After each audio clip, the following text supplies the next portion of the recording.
अब समय है छत्तीसगढ़ की हर छोटी बड़ी खबरों पर फटाफट नजर डालने का। तो चलिए देखते हैं छत्तीसगढ़ की तमाम छोटी बड़ी खबरें फटाफट अंदाज में।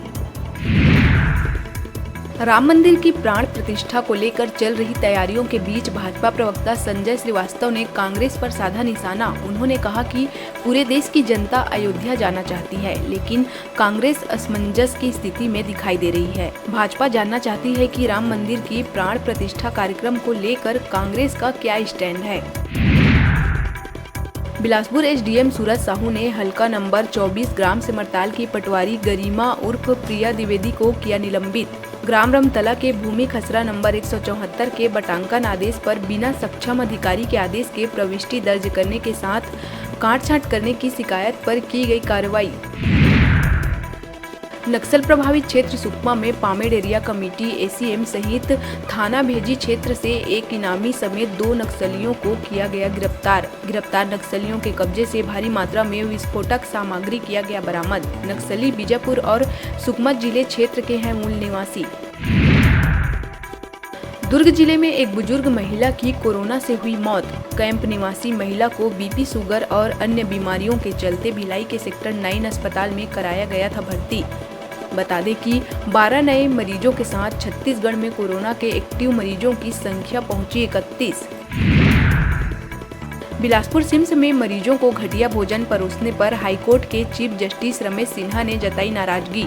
कलेक्टर अवनीश शरण ने सिम्स का निरीक्षण कर फिलिप्स कैटरर्स के ठेकेदार पर लगाया 1 लाख रुपए का जुर्माना। चीफ जस्टिस की फटकार के बाद लिया गया एक्शन। रायपुर टिकरापारा थाना क्षेत्र के मठ पुरैना बीएसयूपी कॉलोनी में एक ही परिवार के 3 लोगों ने फांसी लगाकर कर ली आत्महत्या। एक ही फंदे से लटकते मिले मां, पिता और बेटी। तीनों के आत्महत्या का कारण है अज्ञात। मृतक लखन लाल सेन एक स्टील कारोबारी के घर ड्राइवर का करता था काम। फिलहाल पूरे मामले की जांच में जुटी है पुलिस। बालोद थाना क्षेत्र के तरौद पेट्रोल पंप के पास देर रात गन्ने से भरी ट्रैक्टर और छत्तीसगढ़ शासन लिखा हुआ स्कॉर्पियो में हुई जोरदार भिड़ंत। टक्कर इतना जोरदार था कि स्कॉर्पियो के उड़े परखच्चे और चालक हुआ घायल। घटना की सूचना पर मौके पर पहुंची पुलिस मामले की कर रही है जांच। छत्तीसगढ़ में बारिश से हो सकती है नए साल की शुरुआत। पश्चिम से आने वाली हवा के असर के कारण 1 जनवरी को सरगुजा और बस्तर संभाग में छाए रहेंगे बादल। कहीं कहीं बारिश की भी है संभावना। पूर्व से आने वाली हवाओं में नमी ज्यादा होने के कारण 2 दिनों बाद 2 से 3 डिग्री तक बढ़ सकता है रात का पारा।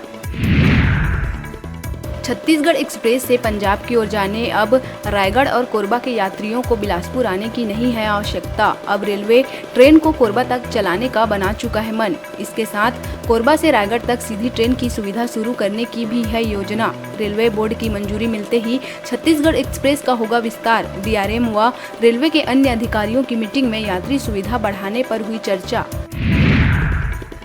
भाजपा जिला बलरामपुर रामानुजगंज के वरिष्ठ नेता श्याम बिहारी पाठक के पिता गोपाल पाठक का हुआ निधन। उनके निधन पर कैबिनेट मंत्री रामविचार नेताम ने जताया शोक। छत्तीसगढ़ के बिलासपुर में बनने वाला है प्रदेश का दूसरा इंटरनेशनल क्रिकेट स्टेडियम। इसके लिए स्टेट क्रिकेट संघ के प्रस्ताव को बीसीसीआई ने दे दी है मंजूरी। स्टेडियम के लिए जगह तलाशने क्रिकेट संघ को दिए गए हैं निर्देश। खास बात यह है कि प्रदेश में बीसीसीआई का यह पहला स्टेडियम होगा।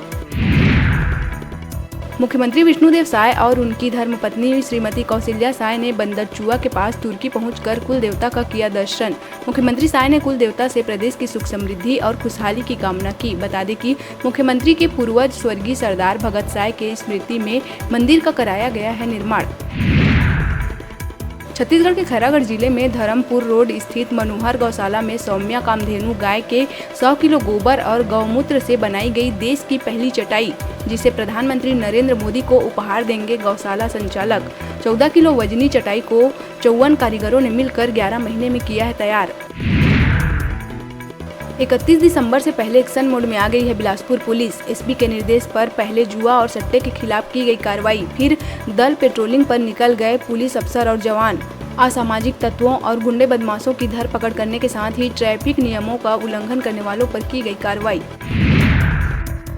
बलरामपुर जिले के धमनी रामचंद्रपुर वन परिक्षेत्र अंतर्गत उचरुआ गांव में दल से बिछड़े एक जंगली हाथी ने मचाया जमकर उत्पात।